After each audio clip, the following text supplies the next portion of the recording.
हम पढ़ेंगे पहला Samuel 10:9। As Saul turned to leave Samuel, God changed Saul's heart, and all these signs were fulfilled that day. वचन कहता है अगर हम वो अध्याय पढ़ते तो वचन कहता है कि परमेश्वर ने सैमुअल को एक टास्क दिया था और कहा था कि वो सैमुअल को जाके वो सब कह दे कि मैं उसके लिए क्या नियुक्त कर रहा हूँ, क्या लिखा है मैंने, क्या करने वाला हूँ उसके द्वारा।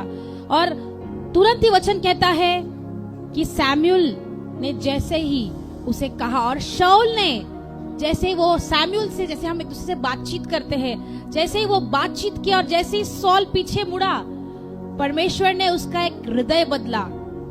और जब हृदय बदला, वचन कहता है कि वो हर एक चिन्ह जो परमेश्वर ने उसके लिए रखा था, या जो काम उसके लिए रखा था, या जो चीजें उसके लिए नियुक्त की थी, उसे पूरा किया। यानी कि जब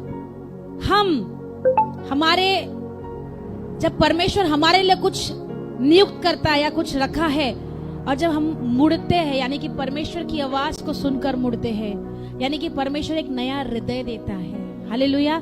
और हम बोलते हैं हमें सेवकाई करना है, या बहुत कुछ हम बड़ी बड़ी बातें करते हैं, लेकिन ये सब चीज एक दिन चला जाएगा। लेकिन जब एक नया हृदय जब परमेश्वर देता है, वो सिर्फ जब हम बोलते हैं कि परमेश्वर हमें अभिषेक करता है, हमें सेवकाई करनी है, वो इसके लिए नहीं कि परमेश्वर ने थोड़े समय के लिए कुछ हमें एक टास्क देने के लिए रखा है या कुछ रखा है, नहीं, लेकिन एक नया हृदय देने के लिए रखा है। हालेलुया। यानी कि जब हम पलटते हैं, परमेश्वर के ओर से एक नया हृदय उत्पन्न होगा, और वो नया हृदय जब उत्पन्न होगा, जब हम परमेश्वर की आज्ञाओं को मानने के लिए स्वीकारेंगे, तभी ही हम टर्न होते हैं। और तभी ही वचन कहता है कि हर एक चीज जो परमेश्वर ने हमारे द्वारा करने के लिए रखी है, प्रभु हर चीज वो प्रकट करेगा।